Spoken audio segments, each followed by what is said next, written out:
Mm-hmm. Mm-hmm. Mm-hmm. Mm-hmm.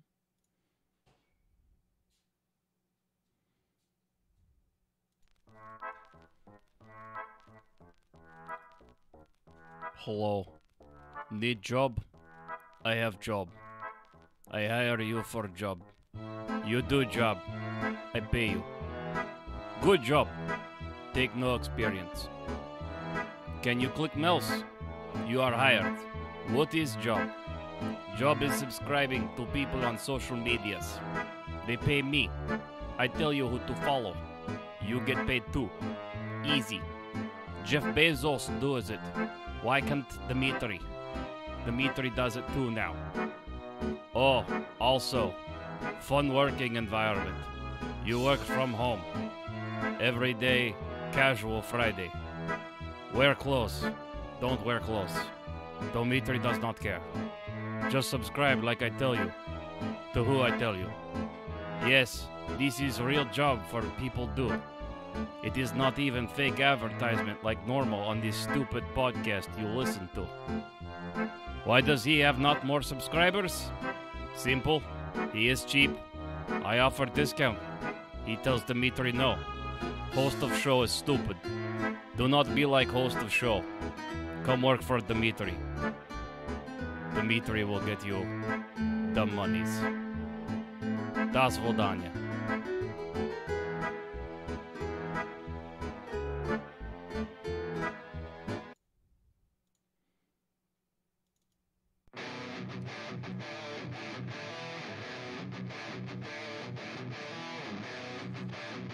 This is Crashed While Loading, the fusion of entertainment and information.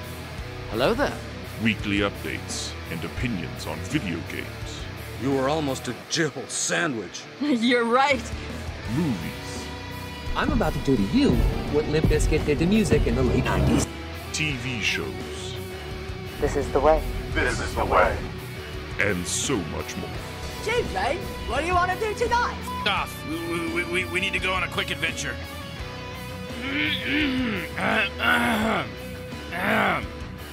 Oh, on. Okay. Hey! How's it going? Hello, the internets. It's the usual tagline. Welcome to the 27th episode of Crash While Loking. Loki? I'm really looking forward to the new Loki show, apparently, that I just randomly inserted into words now. How are you, Loki, today? Powered by Adult ADHD, the only podcast that will actually admit that. Self-appointed and diagnosed, of course. Merry Eastermas. I hope everybody had a good Eastermas. Got your Easter egg trees up. I know ours is beginning to stink a little bit. The color faded somewhat. The dye dripped and made the floors kind of a mess. The Easter Bunny, yeah, actually, it was. He was hauled away by the police. We have a lot of rabbits in my neighborhood, and frankly, Easter Bunny, no means no. And I'm not even going to cover for you this time. I'm not Jeffrey Epstein. I'm not going to go there. It's just not right. I'm frankly, and this is what you get when you get away from Jesus, Easter Bunny. Which I still have absolutely no idea what you have to do with that. I assume a bunny was on the ark. Maybe that's the connection. I don't know. Anybody at all? No? Okay. Anyway, Merry Eastermas for those of you that celebrate it. And if you don't, you're a heathen. And I really don't care. I really don't care what you do. So, think I introduced myself as Ashen Phoenix. I don't remember. It's just kind of a ramble. It's been a long day. We were at family and outside, and it's actually nice. Where I live, you never know if Easter is going to be just above 32 degrees or just below 80. Today, this year, just below 80. It was very nice, and then it got kind of hot because I was wearing pants. And also, kids are exhausting, and they have you go down the slide and up the slide, and down the slide and up the slide. And then they walk around. Our grandson probably walked in baby miles. I'd say he at least did a half marathon. At the very least, and he didn't even take breaks like some people do. It was very impressive. So enough about all that. Remember, twitch.tv/Crestwell loading. If you want to watch this stupid show live, just as Scribble. Look at him. Look at him in the chat right there. And Ericus, also an Argonian, and the Canadian ambassador to the show, still to this day. It is an honorific title that comes with many benefits, which is mostly me just making fun of Canada when he's around. That's okay. There's really only the one benefit, but hey, you know, he's gonna live in infamy on YouTube forever. So you have that going for you, Ericus. Congratulations. Oh, and I forget. I think who was it? I think it actually was. Ironically, speaking of Ericus, was it Ericus? It was Ericus. Mentioned Outriders, which I was already gonna talk about. So. Yeah, we'll give him partial credit, and way to go, Ericus. You destroyed the curve for the rest of the class. So I'm just gonna go out on a limb. If you remember previous episodes, Outriders by Square Enix did a demo, which was basically just like about the first 3 hours ish of the game, just flat out. And I really enjoyed it. I had a lot of fun, and I was actually super hyped to play a game that I had absolutely no idea was going to exist. Fast forward to April 1st, which ironically turned out to be more of a joke on them. I have learned a valuable lesson, and I think they have too, that when you have your game have online options, but a lot of it is also a single-player campaign, maybe... just maybe, don't tie your single-player campaigns to online functionality like constant internet connections. Not because my internet's bad. I checked. It's over 100... Oh, actually, sorry. No, it used to be. It's over 200 megabytes a second. Whatever the 200 thing is, it's over that. I have a pretty good internet connection. They, however, are apparently using AOL dial-up because it sucks. I have played I played one mission. I think Sib was there. Was it 3 times, baby? Yeah, 3 times. She didn't say anything, but I'm going to pretend that she was. She's got her earphones on. So yeah, so I get about 5 minutes into it and it disconnect. And I'd reconnect. And I'll give it the first day. I will give them that, the login stuff. Oh, one of the people listening is Sib. Hello, baby. Hi, can you hear me? Hello, hello, hello, hello. Goodbye, goodbye, goodbye. So that sucked, and I'll give it the first day. They said they had it fixed, so I tried it again. Did that got further, did better, got past I don't know, an hour and a half into it, and then it happened again. So I did that quest 2 or 3 times before it eventually finally worked, and then I was gonna play a little bit last night. Like, oh, surely by now it's going to be fine. I would love to play the single-player campaign. Yeah, no, I got about 2 minutes into that, and it disconnected me again. And that is not even going into the issues they have with the lag. Because apparently the crossplay between PC gamers and consolers is completely fucking up both of them, to the point they've disconnected that. So you can't cross-platform play with your friends on a PC or an Xbox. And if you guys group up, because you can still group up through Microsoft and stuff like that, if you then try to get into the game, you will lose your group, and one of them will get kicked and maybe crash the game. It's a whole thing. And that's not even to get into, even after they turned that off, I'm playing on an OG Xbox One, because I still can't find a Series X, despite my many, many attempts to do it.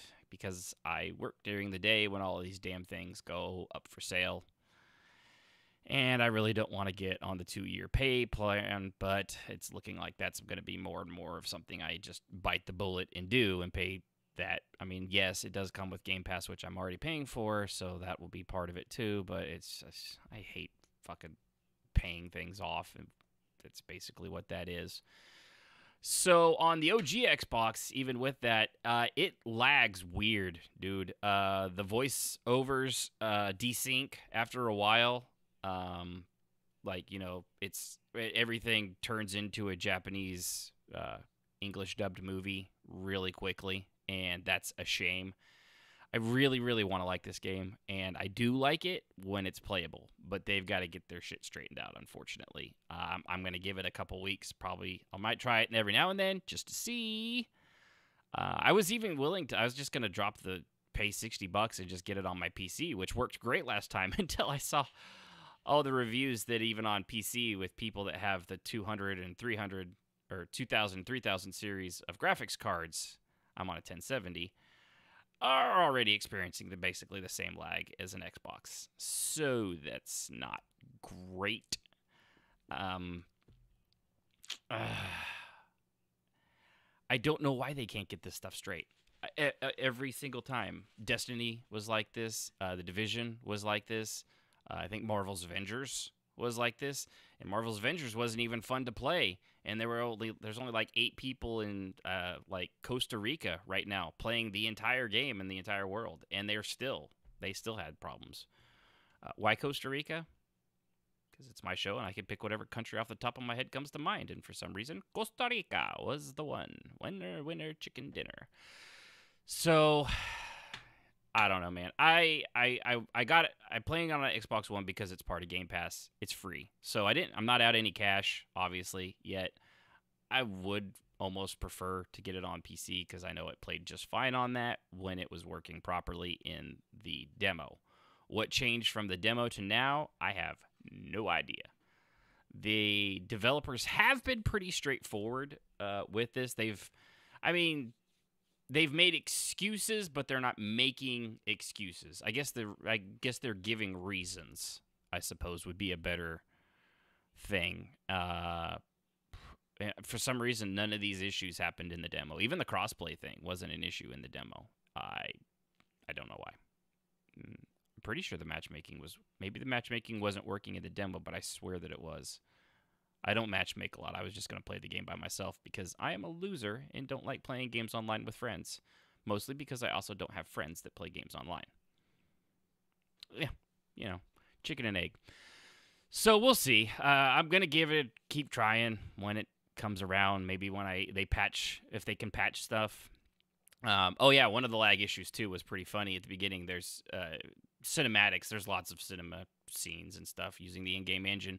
They have these big rolling things at the start, and they were going up a hill, and I was like, uh-oh, that's not good, because the sound was working perfectly, and I could hear them running over trees, and the wheels were clearly moving at a good clip. However, on my screen, they were stuttering like a slideshow back in, I don't know, elementary school, if you're old enough to remember what a slide is. Okay, for those of you that don't know what a slide is, it was this giant thing that you would put a tiny little thing called a slide into, which was a picture that was see-through, and light would shine through this onto a board. And it wasn't a TV screen, it was an actual, like, projectant, like a movie, but still. And we used those in schools to learn things. I know. For those of you out there that aren't old yet, your time will come, and you will grow old, and you will hurt everywhere, and it will be awful. Also, just quick thing for those of you still in school, spoiler alert, there's no such thing as a permanent record. Yeah, don't worry about that. That shit's completely made up. Once you leave school, nobody gives a crap. There's not some job interview where they're like, well, I see here on your permanent record, you smoked pot in the bathroom once. Still doing that? I'm sorry. We don't hire druggies here at Dimitri's online subscription service. Yes. So, yeah, that's not a real thing. Don't worry about it. Do what you want. Just make sure you get good grades and maybe don't get caught smoking pot in the bathroom like a bunch of the idiots that I went to school with did. So, yeah, Outriders, we'll see. We're just going to have to keep an eye on it. Beyond that, playing through Final Fantasy XIV still, doing the MSQ, almost to the end of A Realm Reborn before the end of 2.0. I've had fun. It's been a lot of fun. So, behold now the delays. There's a lot of delays. I don't know what the hell happened in movies this week. And cancellations, too. There were delays and cancellations, one and the same. But we'll go with the delays first. One I'm looking forward to, Resident Evil Welcome to Raccoon City, which is the Resident Evil movie series reboot, is delayed 2 months to November 21st, 2021. So, hey, at least it's still this year. That's the most drastic of them. I have no idea why. They didn't really say at the time when I wrote this up, and they may have since then, but I wrote it then and not now, so I do not know. Venom 2, not Venom 1. It would be weird if they delayed Venom 1, given it's been out for 3 or 4 years. That would be very odd for them to do. Was only delayed 1 week from September 17th to the 24th. That one, I'll get around to it. I actually did like Venom, and I like what's-his-face. Well, I just totally blanked on his name. You know him. He's the Mad Max guy, the newest Mad Max guy, and he's on all sorts of stuff. He's a good actor. I don't know why. I have a feeling all of these things snowballed. Like, say, for example, Mortal Kombat going from April 16th to the 23rd later this month. That one I do care about, but it's also on HBO Max. So I'll watch that when it comes out on HBO Max. Why? Tom Hardy. Thank you, Ericus. That is why you are the official Canadian ambassador, because you know Tom Hardy. For some reason, I was thinking of the other guy, which looks like Tom Hardy, but is not Tom Hardy and is in The Boys, who was also Judge Dredd. And I'm just it's been a long day. I got a lot of sun today. I don't know if you noticed how bronzed I am. Greek-like is the descriptor. So Mortal Kombat's pushed back a week, which sucks because I really look forward to that. But it will be on HBO Max, so, 86-inch big screen TV. Looks really good on that. Just like Monkey vs. Lizard did when we watched it last night. And I'll have kind of a off-the-cuff review of that.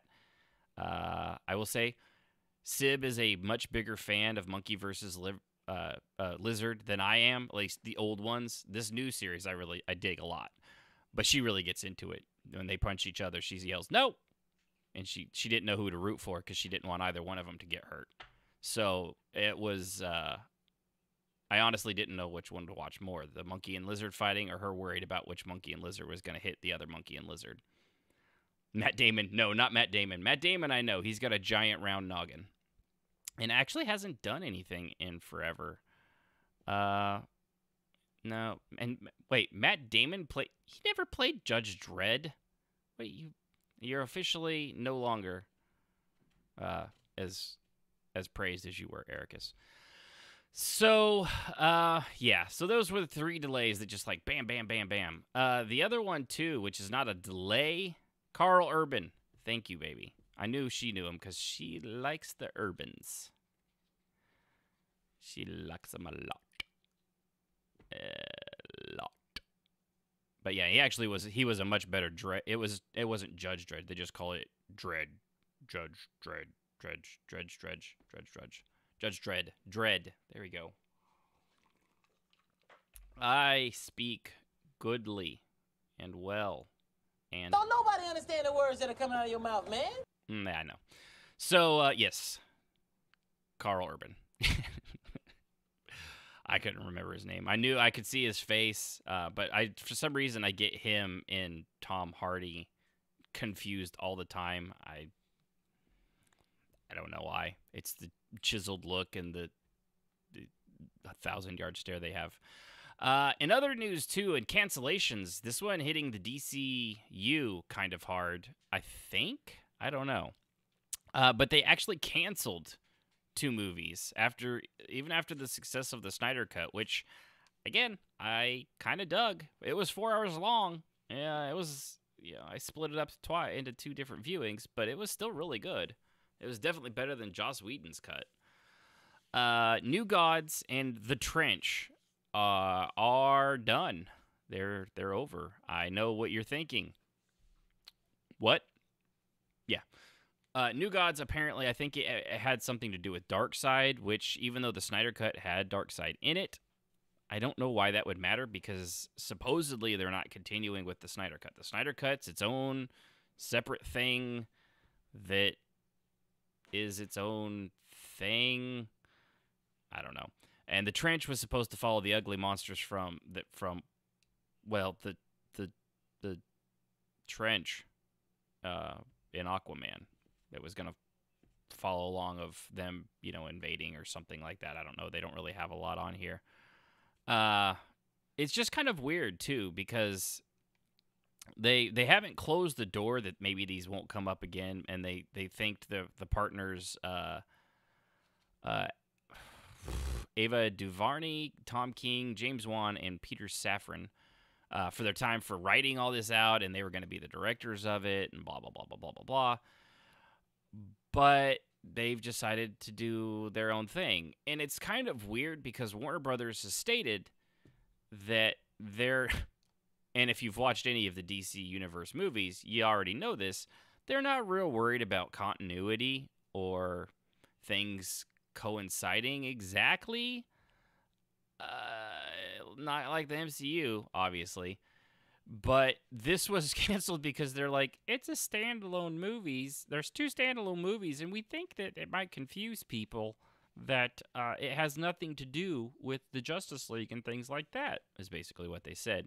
Which is weird, because they have that movie that won an Oscar, Joker, with Joaquin Phoenix. Not part of the DCU. Also, neither is the upcoming Batman with Twilight Boy, Robert Pattinson. That's apparently, they've actually announced it's taking place on Earth 2, which is not where the DCU is taking place. So why would they cancel these movies if they're not worried about actual continuity in half the movies, but for some reason they were worried about it in these? And why wouldn't they make them squeeze in? It's a little weird. It's kind of sad. One thing I did notice, or not notice, but realized in Godzilla vs. Kong was that the kaiju movies work together as a cinematic universe better than DC does right now. They all make sense. They all bump up against each other. You can watch them in order, and it's a great, 10-hour long experience, or however long all these. I think there's 4 of them now, 5 maybe. Let's see. There's Skull Island. There's 4, yeah, because there's two Godzillas already. I think I'm gonna check the math with that, and yeah, my brain still says 4 because I don't have anything to check. So yeah, it's a little weird that they're canceling them. I don't really know what New Gods was always going to be about. I mean, apparently, if I had to guess based on the title, New Gods? Maybe? I don't know. So, yeah, kind of a bummer. I like the DC movies for the most part. Suicide Squad 2 actually looks pretty good, and Sylvester Stallone playing King Shark's voice is very good, actually. If you watch the newest trailer, it makes sense. But it's a fucking mess. I don't know what they're never gonna be able to pull it out. It's done. They just need to yeah, you know what? Screw it. I think they're gonna use the Flash movie to try and cohesively re-engage these, because Flash can, go to all the realities like he kind of did in the Joss Whedon cut of the Justice League, but they didn't put in the Snyder cut of the Justice League, which was actually better that way because it didn't really make sense, and it made no actual impact on the Joss Whedon cut whatsoever. So who knows? I don't know. Moving on from DC, because honestly, I could just go round and round and still be a more cohesive plot than all their movies put together. Apparently, it leaked out this week that the new Call of Duty game is going back to World War II. Again. I feel like I should have got that clip from Groundhog Day. It's Groundhog Day. Again. So yeah, they're going back to World War II. It was leaked out. They've tried to keep it under wraps. It's going to be by Sledgehammer Games, which actually is good because they are the ones that had a whole lot of development problems, and they're the reason that there was a 2-year gap between Modern Warfare and Cold War because Treyarch had to come in and help sweep it up because they had a lot of people quit and leave the company and blah, blah, blah. So apparently they're back on their feet. And of course it was done in the best way that they always want these things to get out, an earnings call. Yeah, because those spoil things so often. It's ridiculous how many times an earnings call with investors actually spoils new IPs and things like that. So they're not sure. The rumor is that it actually may not be just stories from World War II. And World War II has so many personalized stories. The last time they did that, they did a really good story. And it was, it was a good single-player campaign. And then, the multiplayer of Call of Duty, if you don't know what that is at this point, it's the same thing every time with new weapons. Sometimes there's new mechanics, sometimes there's not, blah, blah, blah, blah, blah. You get the point. You've played a single-player first-person shooter game, and it translates basically the exact same into multiplayer, me getting sniped constantly over and over and quitting in frustration. I know it's not just me because I watched Snoop Dogg do about 5 to 10 minutes of his streaming, get his ass handed to him, throw his headphones down, and walk away, forgetting to turn his stream off for 10 hours of just him video recording his room until he, I suppose, high as a kite, wobbled into the room, realized it was on 10 hours later, and then turned it off without a word. So I guess his Twitch career is over. Is all I'm saying. Or just beginning, because for some reason people still love that stuff. And I have nothing against Snoop Dogg. I just envy his money. And talent. And access to weed. Yeah. Okay, that's it. So anyway, they're talking about not just being World War II stories, but actually doing a parallel world where World War II did not end in 1945. And kept going. Like, the history changed somehow, so World War II is still going on well after the fact of when it actually ended. Will it go into modern times? Will they, is it even true? I don't know. It's just a rumor. But as much as I like World War II stuff, I actually love alternative history a great deal, and I would be really, really interested to play an alternative World War II story. There's just so many different ways you can go about it. Although I didn't really get that much into it, The Man in the High Tower on Amazon was really an interesting premise, but I got bored. It's also kind of a slow burn show. I don't think I finished season 1. It's one of those ones I want to try to go back to again, but more than likely, if I didn't finish it once, I won't finish it twice. That's just how that stuff works, typically. So yeah, we got a new Call of Duty going back to World War II because, they were going to do it eventually. And it's Call of Duty. It's kind of how it starts. In other news, for you sick, twisted individuals out there, which is basically everybody that plays the next Resident Evil or has an internet connection, it would seem, there is a new stand-up coming out that is 2.9 meters tall, or 9 foot 6 inches frame, spotted in Hong Kong retailers and coming across the world, and that is Lady. I'll see if I can pronounce her name, Dimitrescu. Big tall vampire lady is getting a 9 foot 6 inch tall standout cut for being in stores, which is going to be funny because I think there are some places in Hong Kong that probably don't have a ceiling that tall. Now, I'm just going to go out on a limb and say that if they don't bring this for public purchase, they're missing out on millions of dollars, because I think people would absolutely buy a 9 foot 6 tall stand-up cardboard cutout.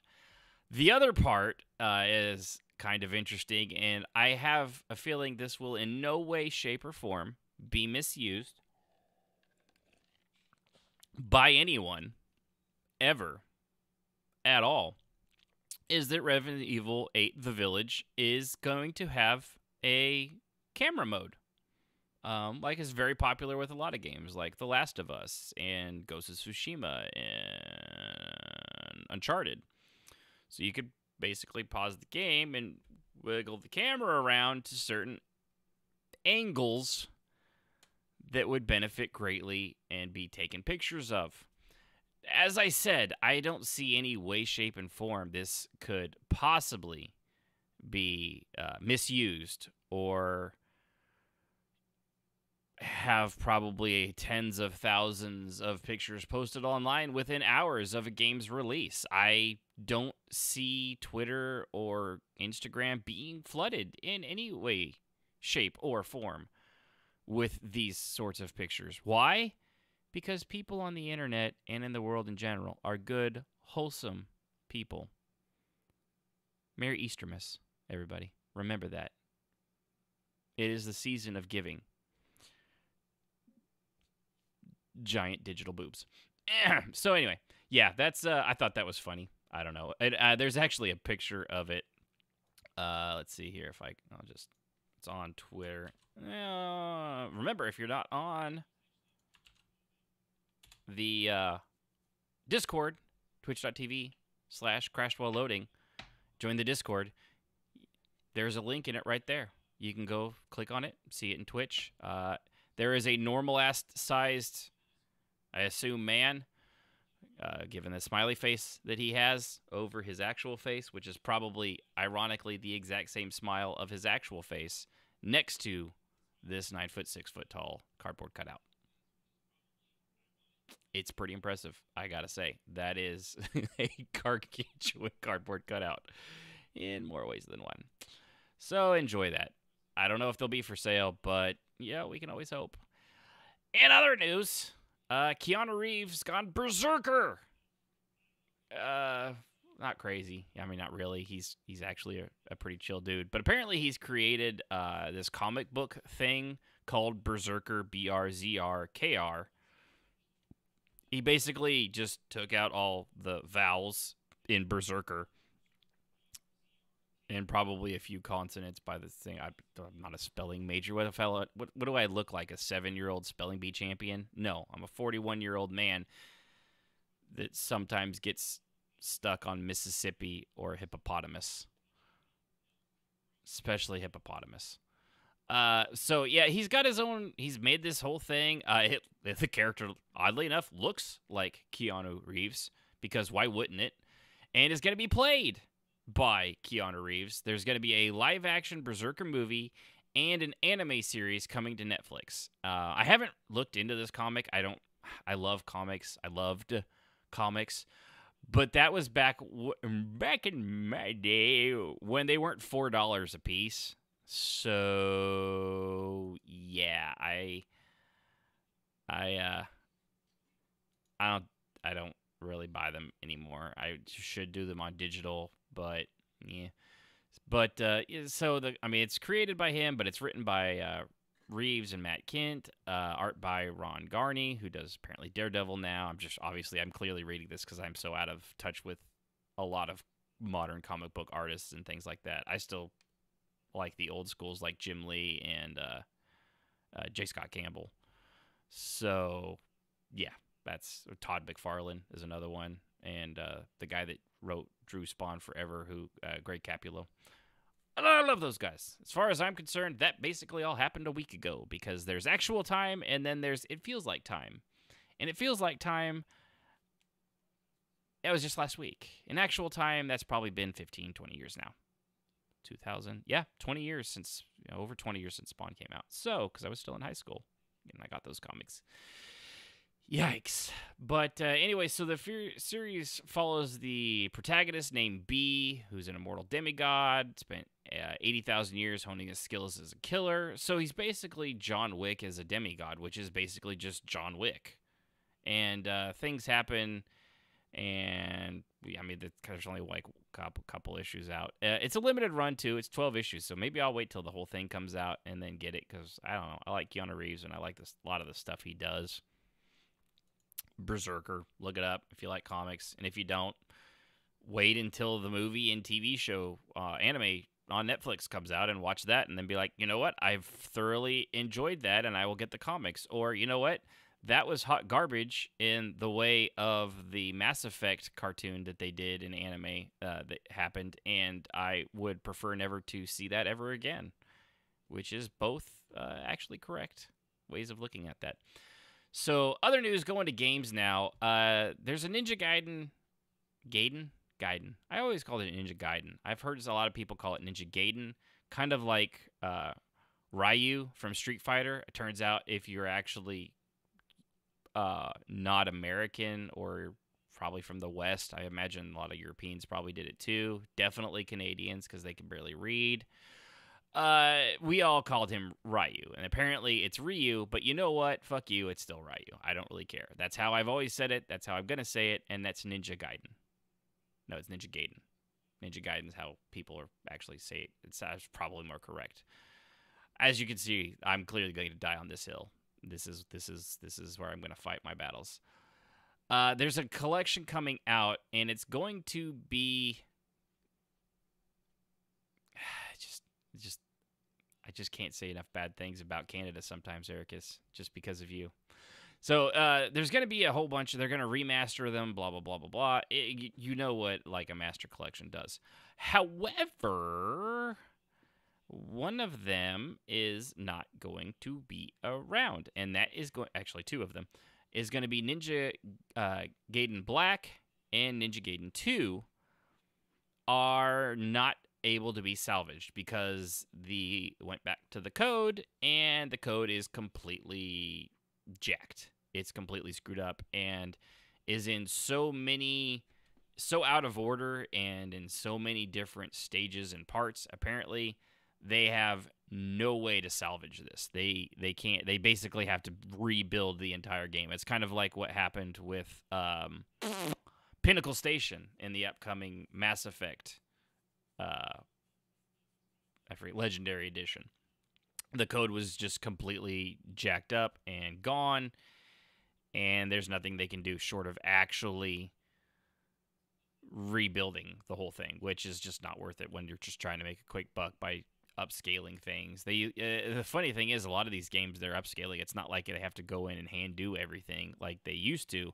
The AI, like the DLSS that NVIDIA uses that upscales things and clears them up, it does it on its own. I mean, it takes a little bit of a hand touch, and there's things that go into that. I'm sure I'm oversimplifying it by quite a bit, but it is not the every little polygon. Everything has to be remapped. Everything has to be redrawn. Blah blah blah blah blah. To do a remaster, remaster, not a remake. Okay, yeah, to do a remaster, it's not necessary anymore. But you do have to have the data and the coding, and all that still has to be intact to even do that part. And apparently they lost it. It's all jacked up and gone. So it is so weird to think, because, I mean, almost choked on an ice cube while drinking water. Fantastic. I mean, the game exists. It's always going to be out there. You can actually play it backwards compatible on, on things like that. Apparently it was available on Game Pass, but it was pulled back in 2019. So I bet there's discs out there. You can still play this game, but the fact that all the effort and work that went into making that disc burned is gone. Like, it's unrecoverable. It still fascinates me. It's crazy to think of. It's such a weird medium to work with, because that, like, is like with film. Like, if the original cut of, I know they store them in giant underground, like, Nevada salt flat vaults, I think, if I remember right. That's where they store a lot of these original prints. But, like, they're still out there, like the copies and things like that. They still exist, like this. And so if one of those is destroyed, it doesn't really matter. You could still go in and recut it, blah blah blah. It's not that big a deal. But with these video games, if the code, the architecture and code of this, the guts and the skeleton are gone, they can never mess with that ever again, short of just completely redoing the game. And that is a very, very different kind of thing. I don't know. I was trying to click on something here, and it did not work.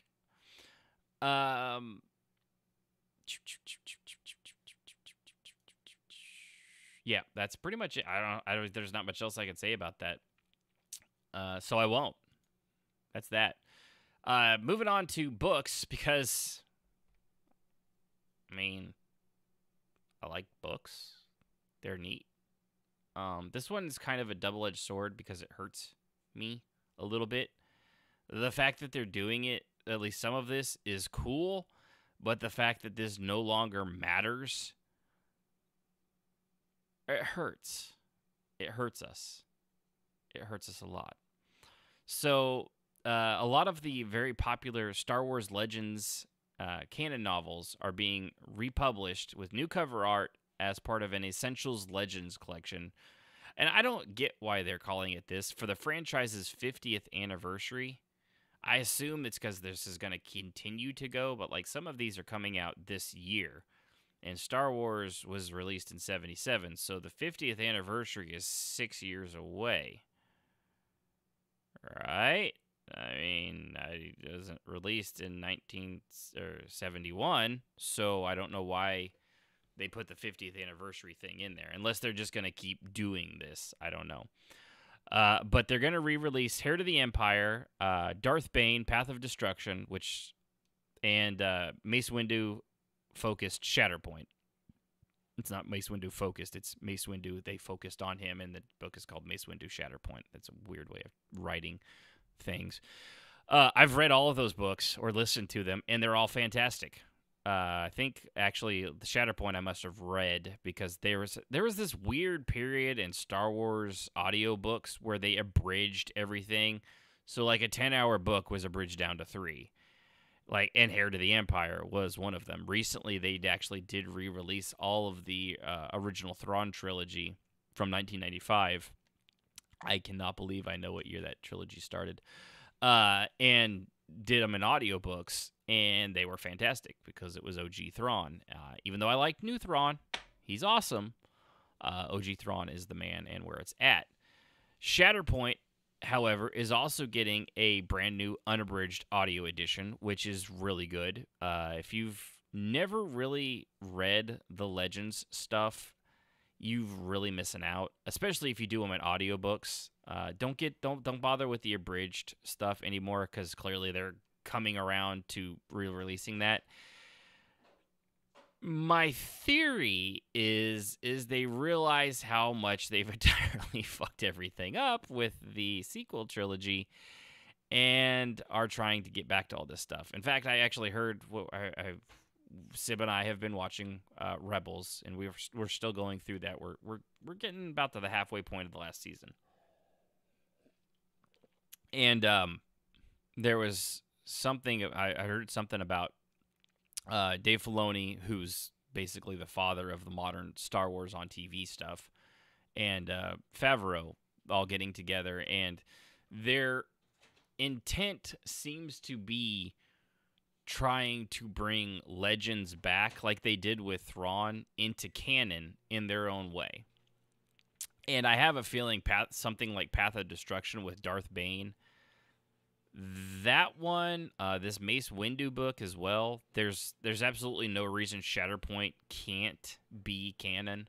If from everything I remember, it takes place during the Clone Wars, which there's so many stories that happen during the Clone Wars. It focuses on Mace. If you don't know what Shatterpoint is, kind of like superpowers, a lot of Jedi have specific things they're really good at, and like Jedi battle meditation, which it can go hundreds of years before a Jedi comes along that actually is able to mind meld and hive mind in a lot of ways all the Jedi together so they fight as a cohesive unit. Shatterpoint is Mace Windu's ability where he can look at something like anything from like a pane of glass to a steel girder to a concrete wall or a tank and find the exact point in that he needs to apply pressure with the Force or a lightsaber that basically destroys the whole thing. It's the Shatterpoint. It just causes the whole thing to fall apart at that one exact point. And it's a very cool power, and it was a really good story. I don't remember the details because it's been forever. I'll actually get this audiobook and listen to it again. And, of course, Darth Bane, he is the Lord of the Sith that created the Rule of Two. Now, the Rule of Two, clearly, is canon. It's in the movies. Always two there are. No more, no less. Yes? No. that kind of thing. So that could totally be, obviously, Heir to the Empire and the original Thrawn trilogy. It's Legends, and it's always going to have to stay Legends because canon Thrawn happened between episode 3 and 4, and probably showing back up post Return of the Jedi 5 years in The Mandalorian, from everything we've said. Oh, actually, Heir to the Empire was 1991, so cool. I did not have that as memorized as I thought I did, and I am embarrassed because I was so sure of myself. Maybe one of the other books came out in 1995. I'm going to stick with that, even though I'm not going to look it up and prove it, because I like to be right on my own podcast, and it's my right and my duty to do so. Even if I'm wrong, I still have to say that I'm right. Because 2021, that's just how these things work. So somebody else in a snarky comment actually asks, what about an X-Wing series of novels to be republished? And Del Rey actually responded, stay tuned. So apparently, I would say it's a very good bet that the Wedge Antilles X-Wing series, which is, I never got into because they never really came to audiobooks. I think they were abridged, and I wasn't willing to spend the money for a 3-hour book that cost as much as the full-on unabridged books. But if they bring those two, I would totally listen to the X-Wing series of novels again. So that's my nerdy thing for that. I'm a huge Star Wars fan. I finished 2 of the High Republic books. I did the first one and just finished the second one. They're fine. I mean, we'll see. I get a little confused because it introduced every character other than Yoda, which they mention and reference, but it's still yet to make an appearance, and probably because they want to really make that one pop when Yoda shows back up, 200 years younger than he is when we see him in the Clone Wars or with Skywalker. It's a lot of characters to keep track of that are new, and their names are obviously Star Wars names. And when it's the one downside to reading an audio or listening to an audiobook is sometimes without seeing the visual names spelled out, even if you can't pronounce them, some of them start to get a little confused. And it does help with the narrators being, fantastic voice actors like Mark Thompson, and actually having good voices and different voices for every single one of them. For some reason, it switched from Mark Thompson in the first High Republic book to some new guy, and I forget his name off the top of my head, but he did good. I'm a huge fan of Mark Thompson's work, but this guy did just as well. Even one of the main bad guys with the... I forgot the bad guys in this one are called. They're a bunch of group of assholes that I want to call them the nihilists, but that's not right. Anyway, you'll know them when you get to him. He has that sort of slinky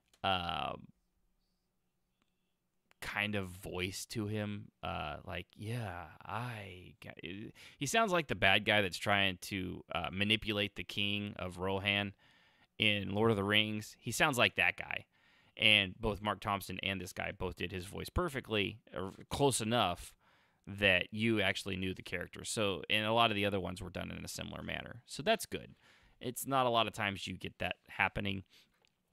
The overall story arc of the High Republic is, we'll see. I mean, it's still ongoing, so I can't really tell you. It's fine. It's a very Star Wars book, but it's not in that like Yuuzhan Vong era of books of the Legends with, like when they had Jaina and all the other Jedi and Kyle Katarn and Kip Duran and all those great characters that they, Jagged Fell, all these, I'll basically probably just making Sib's blood pressure rise right now because those are all some of her favorite characters. She absolutely loved Jaina and Jagged and was very not happy when all that stuff went away.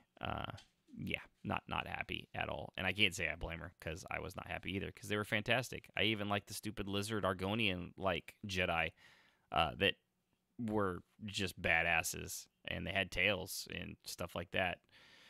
I forget the name of the species now. The Barbasauls or something like that.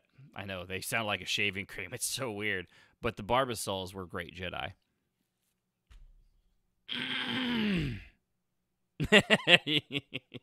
Sib says in the chat, I'm turned out on this topic. Yeah, but anyway, it's just fine. But it's before that there was this weird like dark saber kind of series of books that were very untied together in Star Wars before Lucas really pulled his head out of his butt and made a cohesive extended universe of stuff.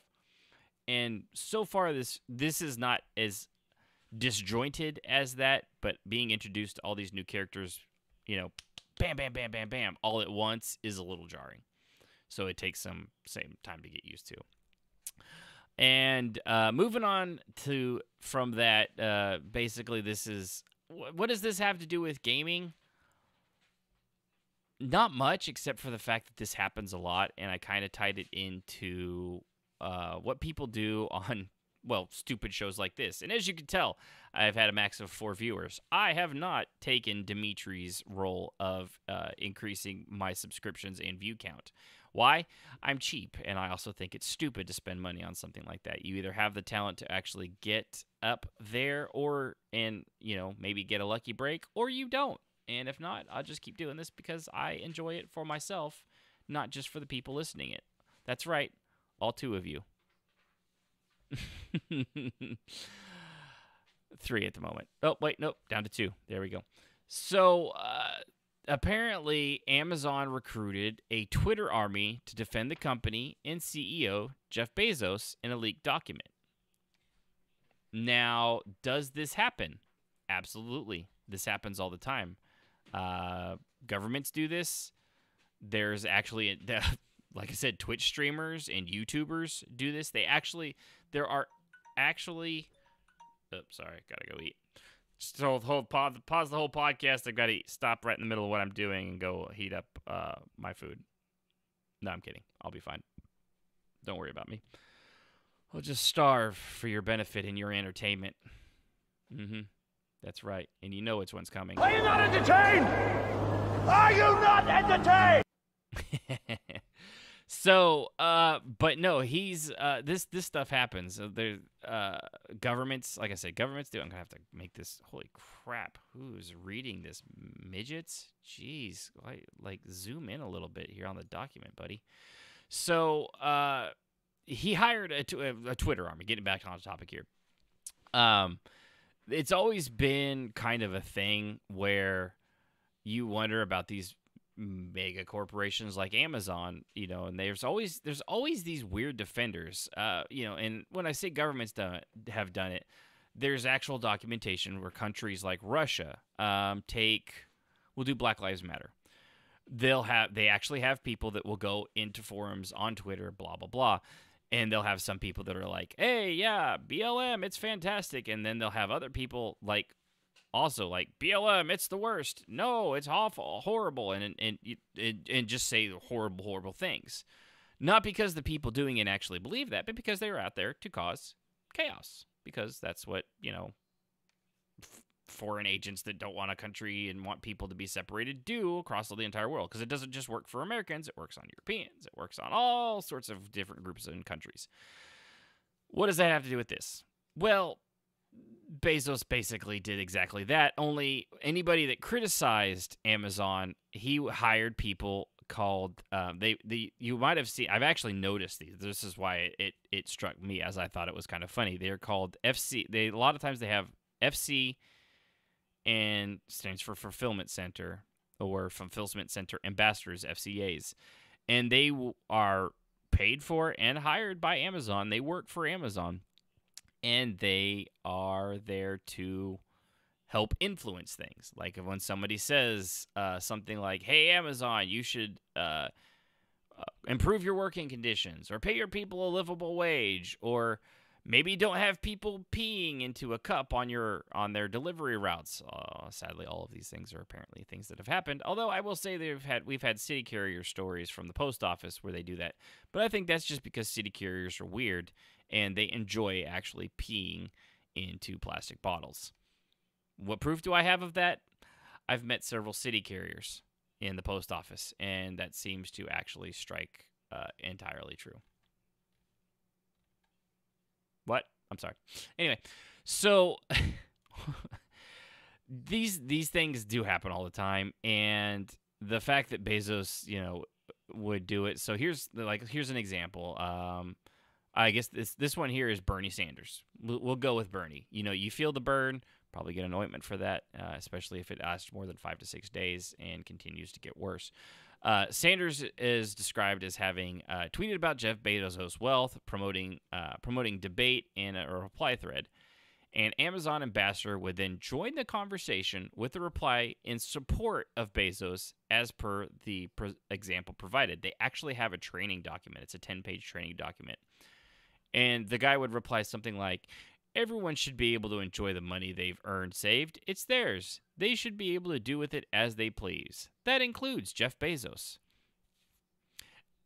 And true, I, being a capitalist pig, do not disagree with that. However, I'm not for crony capitalism, which is kind of something Amazon does a lot of. I'm just for actual capitalism the way it was meant to be.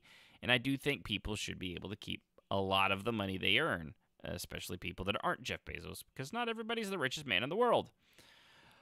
But that's beside the point. So you would see these people come on with FC or Amazon FC in their name and blah, blah, blah. And the training document I read through was fascinating just because they have all these like canned responses of things. So let's see. So there's the Bernie Sanders one. Let's go to page 9 here. And ironically, I was reading this on, I think, IGN, and somebody actually tweeted out, maybe if Amazon paid their people a living wage. And I thought, you know what? I'm going to read through the document. And turns out they actually had, for what that guy said, they actually had a canned response. So in this document, they had, at Jeff Bezos, this is what the criticism was. Can you please pay all your employees a living wage? You did not get where you are by yourself, and people are working for you are suffering. You can't buy a conscience, but certainly you can start acting like a member of the human family. Thanks, dude. From at Bad Attitude Man. And the reply that they had was, at Bad Attitude Man, hello, my name is Phil. I actually work in an Amazon warehouse in Washington. While I would like a raise, who wouldn't, winky face? I can assure you, in my personal experience, that I am not suffering. Sure, it's hard work, but that's life of working in a warehouse. But that's the life of working in a warehouse. If I actually knew how to read while doing stupid voices, the show would be a lot better. And I wouldn't have to pay people like Dimitri to get 2 people to pay attention. So yeah, they literally, I just typed out that response word for word to the guy and just made sure like, hey, by the way, this isn't me. That's literally what's in the document you didn't read. So they have other ones and it's called the Global Social CS Program Management, which doesn't sound creepy at all. No. So they have another one here. Oh, do the people who work from home get to use their own restrooms, or do they pee in bottles like the warehouse workers are forced to? Social FCA. Hey, I work for Amazon. We have plenty of bathroom. I'm reading this as it's written. Not bathrooms. They have the singular version. Hey, I work for Amazon. We have plenty of bathroom. Just the one in all the warehouses. They have the one bathroom. Good for them. I haven't had a chance to use all of them. Come and tour Amazon. You're welcome anytime, so you can see it yourself. I never see anyone pee in the bottles. I would hope not, because I think you'd have to be reported to HR if somebody saw your member out while peeing in a bottle. I would assume they probably turned their back. Just gonna throw that example out there. I mean, I know of the if I've had to pee in a bottle once, I've had to pee in a bottle a million times. So the millions of times I've had to pee in a bottle, I know I don't just stand in front of a group of people and be like, "Hey, everybody, nothing weird here going on. Nothing weird at all." So let's see. Let's do another one, just because I find these canned responses are hysterical. At the Noble Gaming said, "If I could be anyone else for a day, who would I be? Spider-Man. or Jeff Bezos so that I can pay my workers? Social FCA says, please, people, I get paid, and very well. If you include the whole package, I am very well compensated from Amazon. I love my job, period. I assume he got a bonus for the period, because that really, especially spelling it out, really makes the point fantastic. So the whole thing, the only thing shocking about this is that people were shocked about this. Like, seriously, this is what these companies do. You think Coke doesn't do things like this? Now, given most of them are apparently better at it than having their internal documents leaked, because this is 10 pages of that. I can imagine there's lots and lots of stuff. So what did this have to do? Why do I care about Amazon? Why do you, while listening to a gaming TV podcast on movies and things like that, care about Amazon? Because you use Amazon. I am going to go out on a limb and say pretty much everybody here has used Amazon at least once at this point, because I think the statistic I last heard was 150% of the population with an internet connection has used Amazon.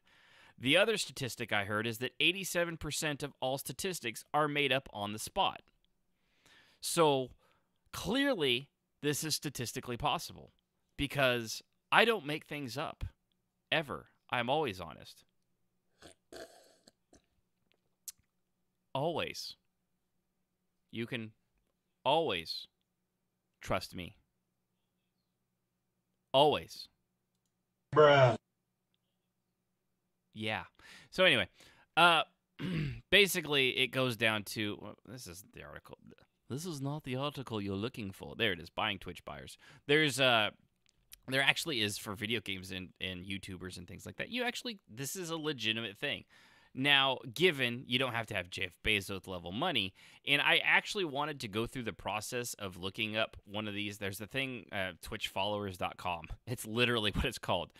And they have an army of people, I would assume led by Dimitri, the promo I did, the quote-unquote fake promo I did for this show, probably not as fake as it actually sounded. It legitimately is a thing that happens.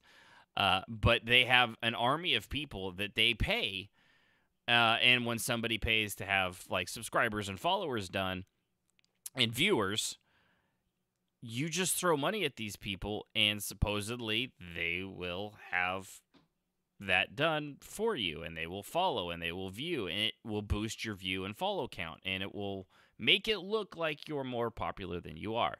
Now, why shouldn't you do this? One, it's a giant waste of money, and you're stupid for having done that. It's dumb. Don't do it. It's idiotic.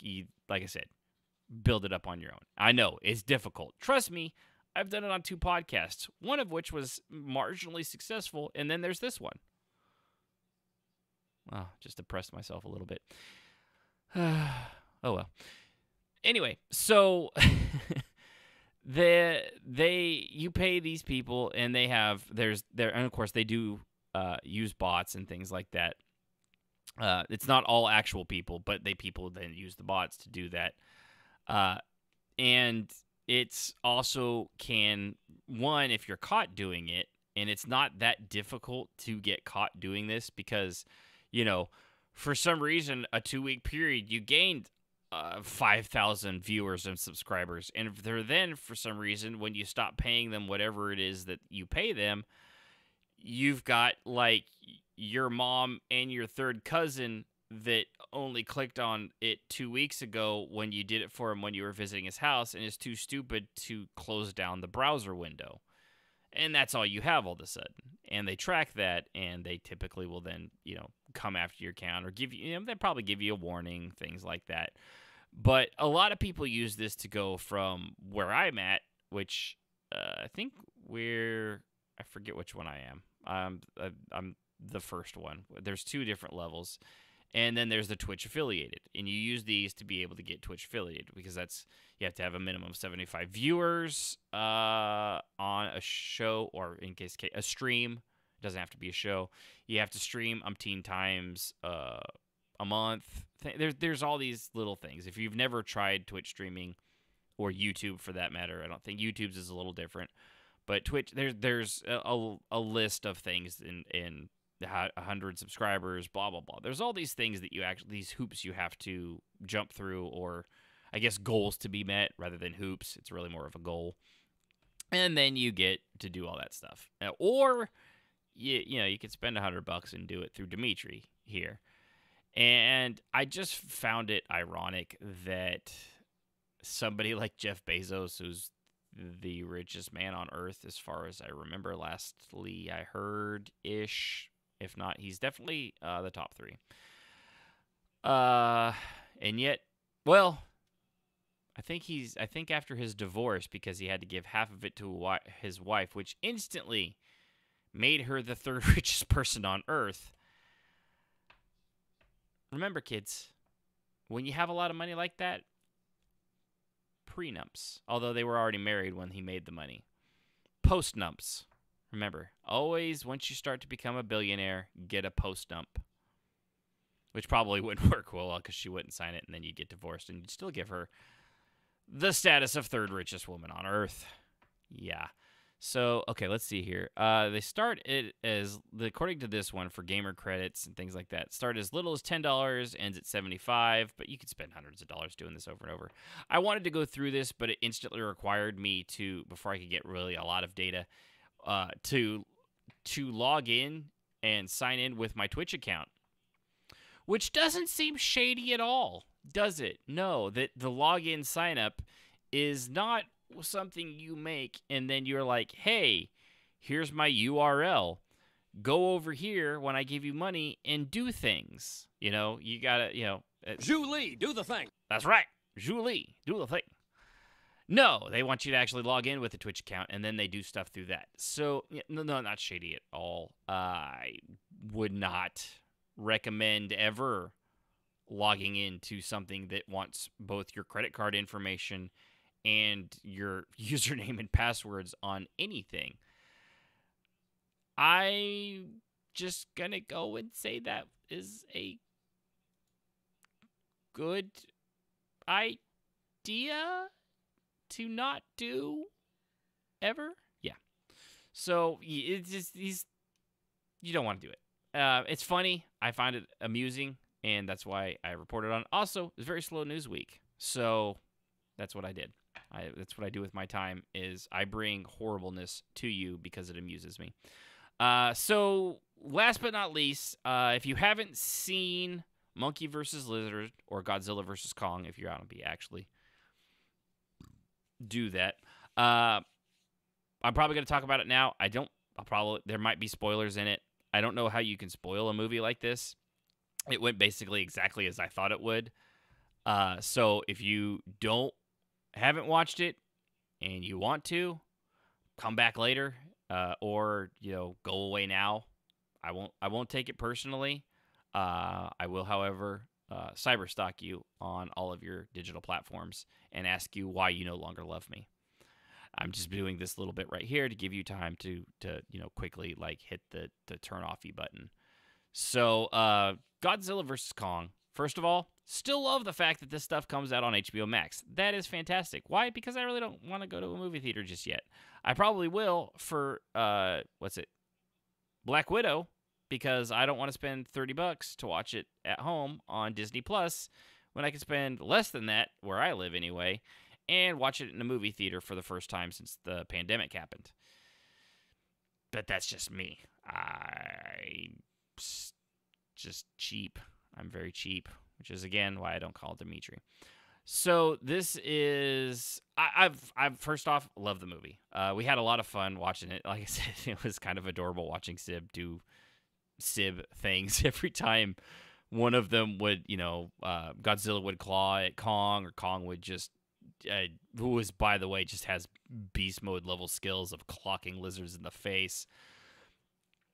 Visually, the movie was really, really cool. Audibly, I think I really need to readjust my home surround sound system, because for some reason the speaking was extremely quiet, but the rear speakers were boomingly loud. and drowning out a lot of the dialogue. But that's really more of a complaint on me because I lost the little speaker that I plug into my receiver and adjust the sound volumes, which I have another one on order, so that hopefully next time that won't happen. Although it doesn't happen on every movie for some reason. It was really noticeable and bad in this one. So that should fix that. Again, that's not really a criticism of the movie. That's a criticism of my ability to actually get my sound system to work like it's supposed to. The colors and stuff like that really popped. The digital effects are just fantastic. I can't imagine the amount of work that went into water simulation in this movie. Again, you've been warned of spoilers, so you're on your own now.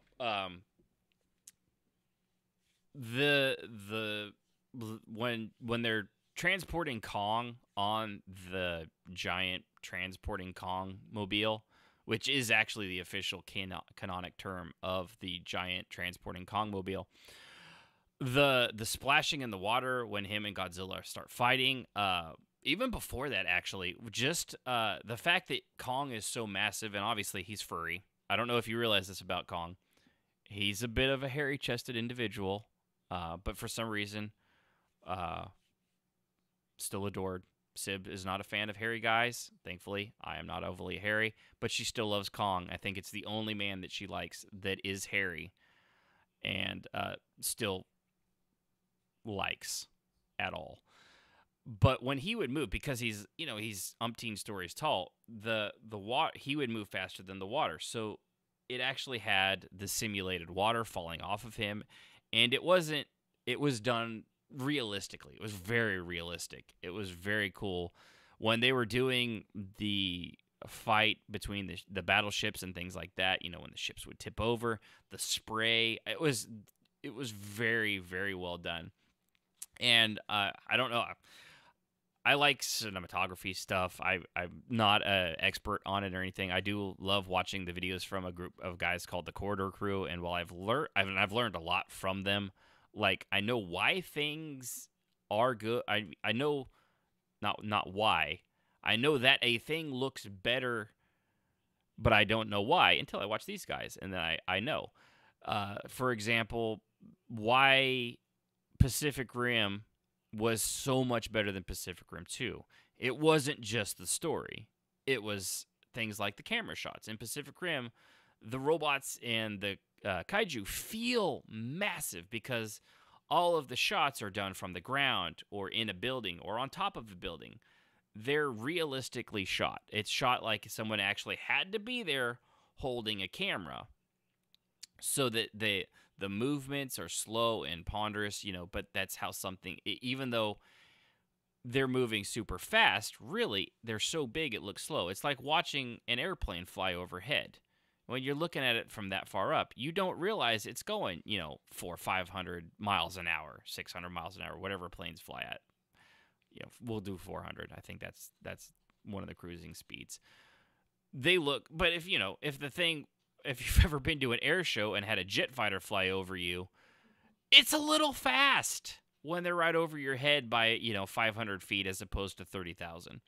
And with these giant creatures, it's the exact same thing. So it looks slow, but the impact, you feel it, especially when it's shot as if it was done right then and there by a real person, as opposed to Pacific Rim 2, where they had all these, swooping shots underneath the arms and around the torsos and super quickly. The robots and the kaiju moved differently. They were a lot faster, which breaks the feeling of reality for something, even though it's that big.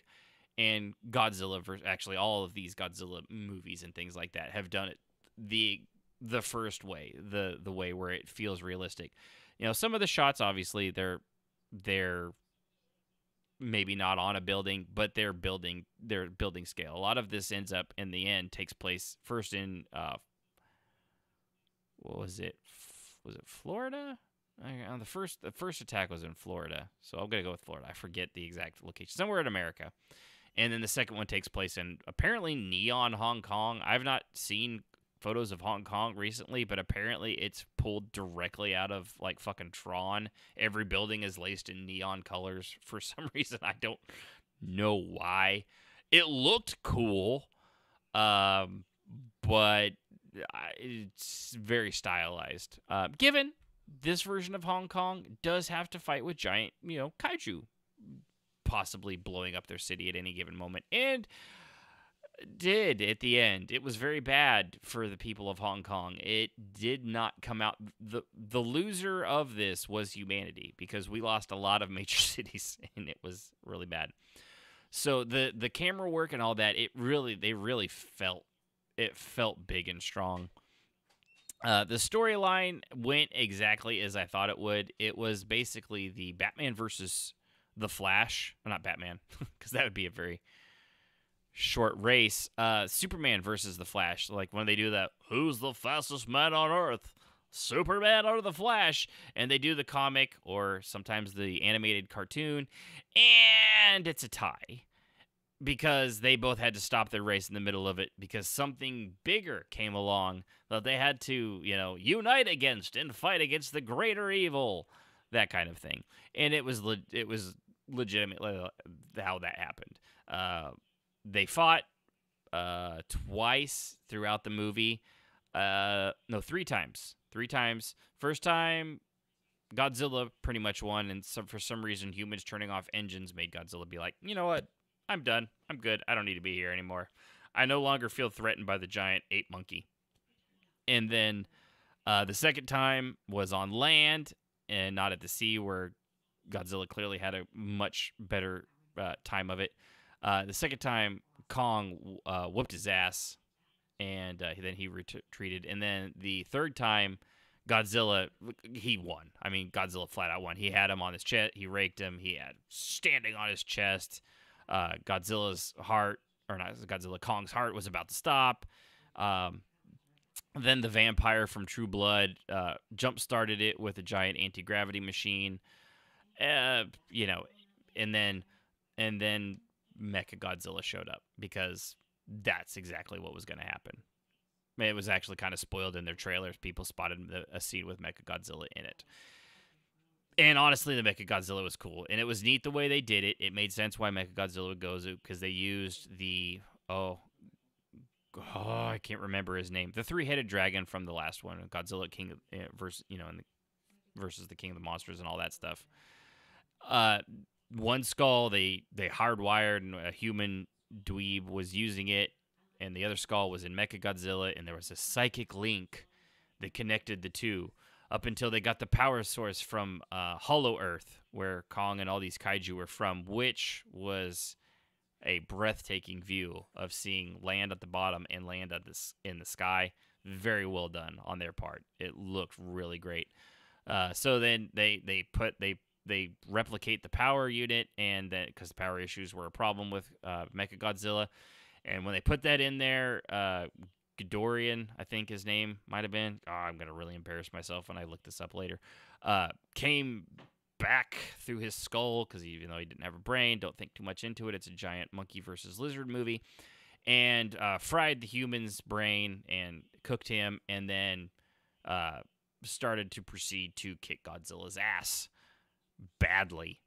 Thankfully, guy from True Blood, Eric from True Blood, was there.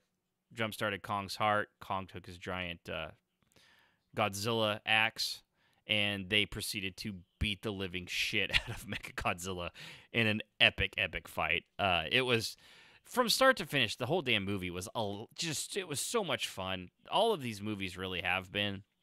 And, again, makes more sense than the DC Universe. Yeah, it really does. It's kind of sad that the giant monkey versus lizard movies make a lot more sense than what should have been a multi-billion-dollar franchise. So, is that the best review? Probably not. I'm sure there's much better and more eloquent reviews out there if you're really that interested. I didn't catch every little reference and things like that. I just know that I loved what I saw. It was a popcorn movie, as all of these movies should be. I'm not looking for fucking not Red Rum, Rosebud, I'm not looking for Citizen Kane here. I just want a good monkey versus lizard attack fest, and that's exactly what I got. The movie knows what it is. It doesn't take itself too seriously, clearly, but it was well worth a watch. If you've got HBO Max, you definitely have to watch it. If you don't have HBO Max, you need to get it at least temporarily. There's a lot of trials. It's worth $15 for the month just to be able to see the movie, because then you don't have to go to a movie theater to see it if you don't want to go to Corona, or movies are super expensive where you're at, because they're pretty much expensive everywhere. And that is if you even have a movie theater to go to anymore, because they're all gone. They're closing down left and right. It's going to be crazy. So it's just, I don't know what else you could say. Also, if you haven't seen it and you listen to this review, I just basically spoiled the whole thing for you. Why were you still here? What is wrong with you? You should just don't. I know some people don't care about spoilers, but I mean, that's a pretty big spoiler. Or just ruin the whole movie. And I'd still say go watch it, because I think Sib actually wants to watch it again at some point. Which, by the way, if you're listening, baby, and I know you are because you're right behind me, we have 30 days to make sure you watch it again, and that's when it leaves HBO Max. So maybe if you're going to watch it again, watch it within the next 30 days. Or like Ericus in the chat he wasn't going to watch it anyway. But you should, Ericus. You know why? Because kaiju are a real threat. And even up in the beautiful land of bagged milk and syrup, that is Canada, you are not immune to the wrath of a kaiju. Kaiju could strike at any time, at any moment. They actually have one in Suicide Squad 2. It's a giant fucking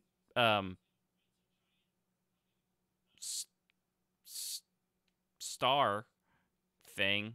Sea star. What are those? Starfish. Sea star. It's a sea star. Yeah. It's a giant starfish, but even in the DCU, they have giant kaiju starfish. So Canada is at peril. I just have to put that out there, as is the rest of the world, and especially any place with monuments or a major metropolitan city. So with that, that's my review. There's it. I highly recommend it. If you've not watched any of these Godzilla and Kong movies, seriously, don't start here. Look it up real quick. Go back. I think it's Godzilla, then there's Kong, and then I think it's Godzilla King of the Monsters, and then this one. I think that's the order, but don't quote me on that. Just look it up. Watch them. They're well worth it. They're fantastic. They're a lot of fun. Make sure you usually stay at least for the credits and stuff. This one didn't have any post-credit stuff. A lot of them do, though. So that's that. That's all I go. That's all I go.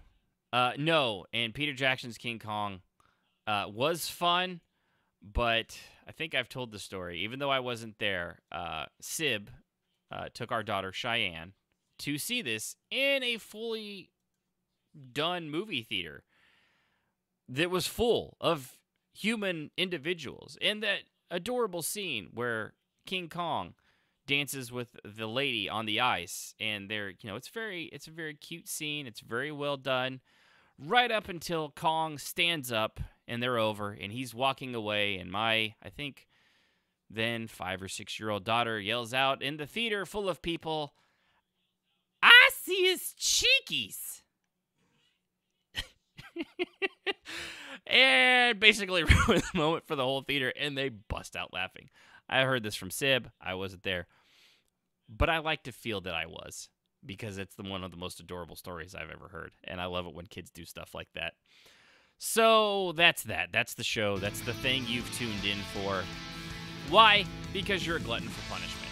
And you've got time on your hands, probably playing a video game, or doing your taxes, or in some people's case, like Scribble, building a video game, probably. As he's still doing that, that's still, that's still a thing that is happening and should happen, because I'm looking forward to when it comes out. I'm trying to remember the name. Defend the Night. Yeah, that's his thing. That's an MMO that Scribbles works on while listening to this show. So I feel like I am part of that. I'm basically one of the co-creators of his show. I'm taking full credit for it.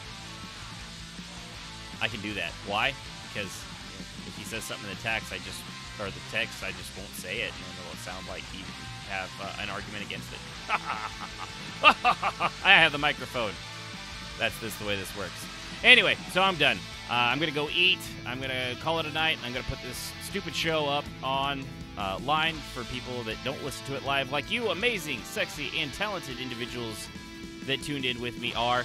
So, thanks for listening. Remember, subscribe, follow over at twitch.tv/crashed-while-loading. If you're listening on the podcast and haven't joined me on Discord, do the same thing, but go on the About section, click the Discord button, and it will send you to the Discord. If you have stories that you're curious about or interested in hearing talked about on the show, share them. I will probably mention that because I am lazy and like when other people do work for me. That's just kind of how I am. So, go for it. All right, well, that's it. I'm Ashton Phoenix. Thanks for listening. Good afternoon, good evening, and good night. No, anyway, good night. I'll see you guys next week. Have a good one.